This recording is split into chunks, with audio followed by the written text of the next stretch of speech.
All right, y'all. Hey, it's Andrea from Andrea Speaks TV, from Cooking with Andrea Speaks TV.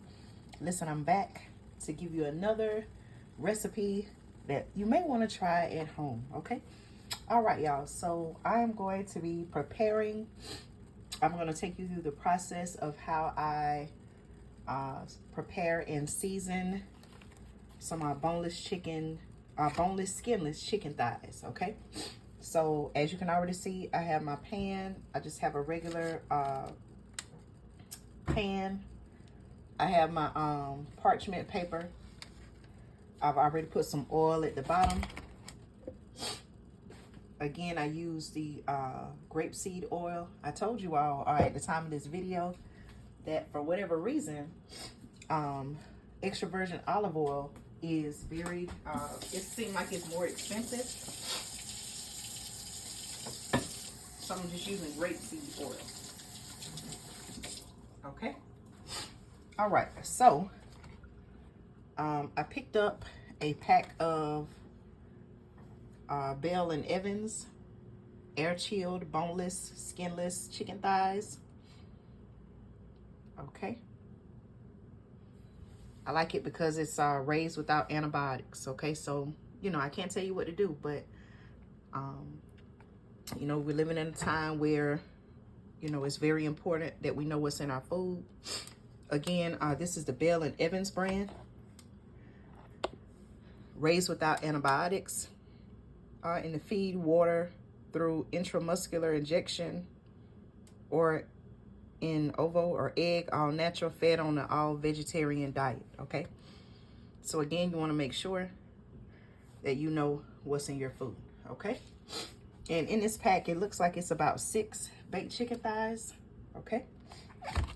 So I'm gonna go ahead and take them out of the pack.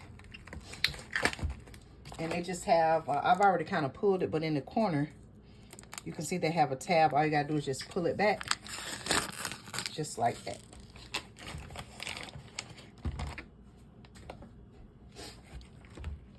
All right, so what I'm gonna do is I'm just go ahead and place them.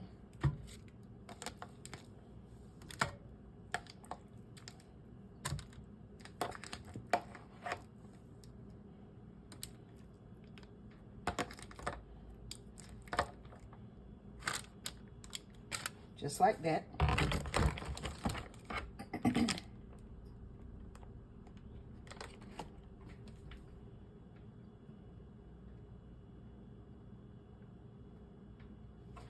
Okay.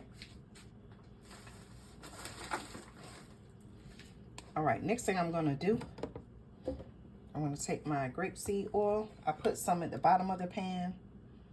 I'm just gonna put some on top. Just like that, and I'll be turning these as I season them also.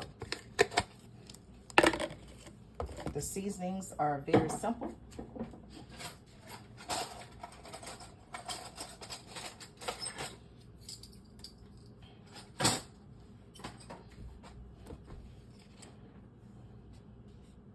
Okay, I'm gonna start with a little onion powder. I just have a little spoon. Okay, and what I do is I just kind of sprinkle it just like that. I don't, you know, I don't necessarily say, oh, 1 teaspoon. It's just, you know, whatever your preference is. Okay, so see how I'm sprinkling it just like that. And it's okay if it gets in the bottom of your pan. It's not going to hurt anything. Okay, then I'm going to take my tongs and I'm going to, well, actually, what I could do is put all the seasonings on one side and then just turn it over, okay? So, again, that was my onion powder. Just kind of sprinkle it just like that, okay? Also, as seasoning,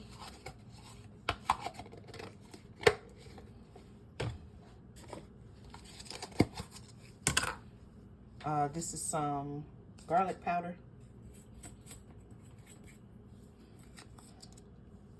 Just gonna sprinkle it just like that.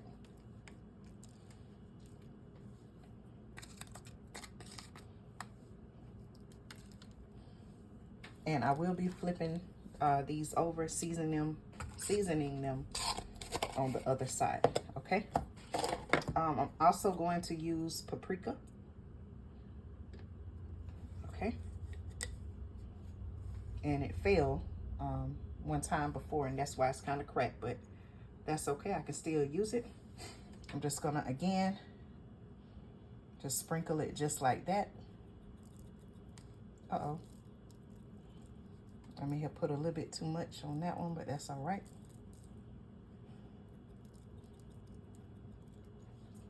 Okay.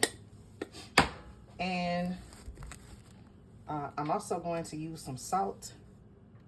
Okay, I'm using pure and natural kosher salt. And what I usually do is,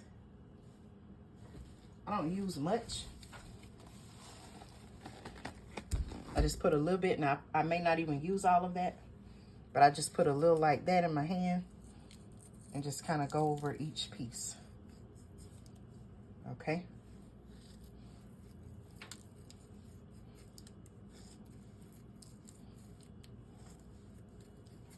All right, just like that. Okay, so now, those are the 4 seasonings that I use. Again, onion powder, garlic powder, paprika, and salt. I use a kosher salt.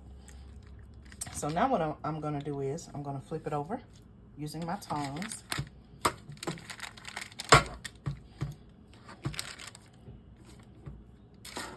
Just like that.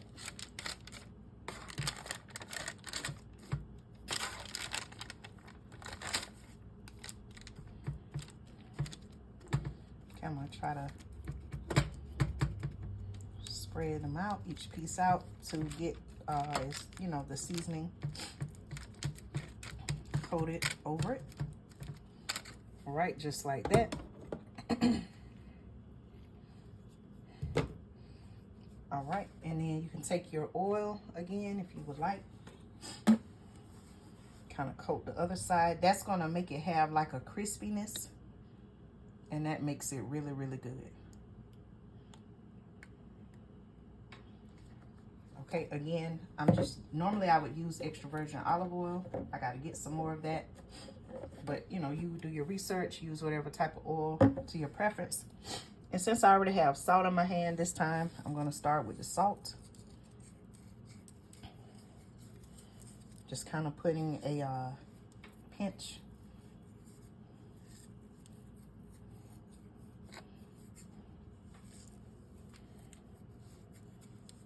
Don't want it to be too salty. See how I still have some more? Okay, I'll just discard of that. Okay.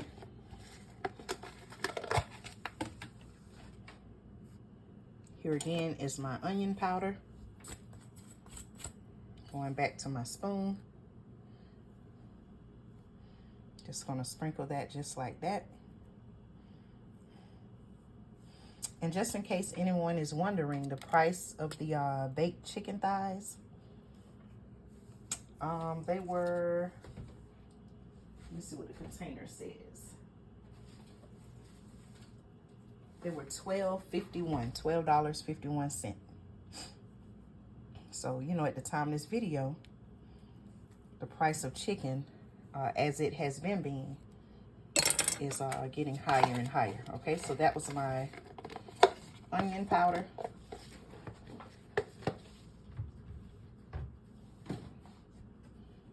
Okay, going back to my garlic powder. I gotta make sure I get some more of this garlic powder. See how I'm just sprinkling it over each piece? And like I said, it's okay if some gets in the bottom. The reason why I'm using parchment paper, I didn't explain that. That makes it easier for cleanup. My chicken I don't have to worry about my chicken, the chicken thighs sticking to the pan. So that's why I'm using the parchment paper. Okay, so that's the garlic powder. And then I'm going to finish it off now with the paprika. Okay, got a little tongue-tied there, but that's all right. And what happened before, see how some of it is kind of at the bottom there? So let me close it, and I'm gonna just kind of shake it up real quick, quick.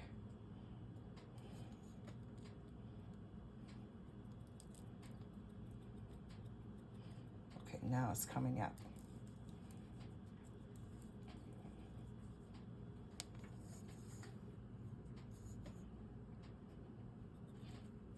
All right, there we go.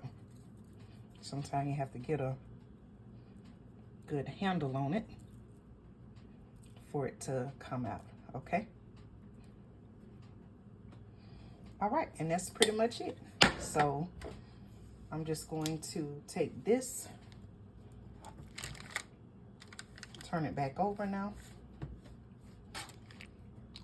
I already have my oven, is preheating on 400. I'll let this cook maybe about 40, 45 minutes or so. And then I'll come back and give you all a glimpse of the finished product. Very easy, very simple. Again, this is a recipe you can add to if you would like. If you want to put some onions or peppers along with it to give it more flavor, you can do that. Simple recipe.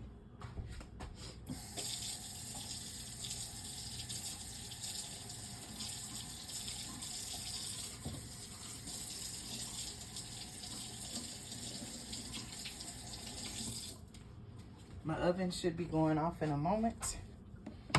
While I'm waiting on that, I'm just putting up my seasonings back up in my cabinet.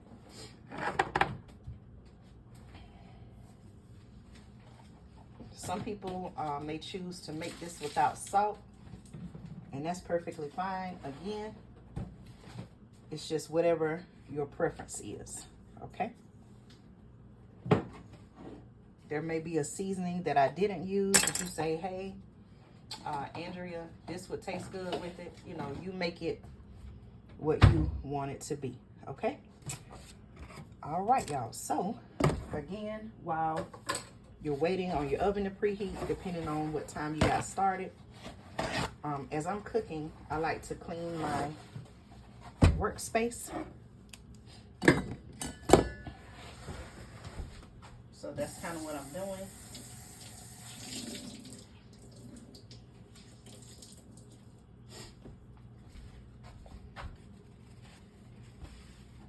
Just kind of wiping up any powder from my seasonings that may have fallen on my stove as I'm waiting for my oven to preheat. Always very important to let your oven fully preheat. That way you know your food is cooking at the correct temperature for whatever amount of time, okay? So again, y'all, I have the oven to 400, okay? Again, by putting your oil over your meat as it's cooking, roasting, that's gonna help give it a crispiness that makes it even better. All right, y'all, I'm gonna go ahead and wait on my oven to finish preheating. I'm gonna put this in the oven as soon as that's done, and then I'll come back and show you all the finished product. All right, thank you so much for watching. Make sure you watch part 2 of this video on how to prepare and cook oven roasted chicken thighs to be exact. All right, y'all, see you soon.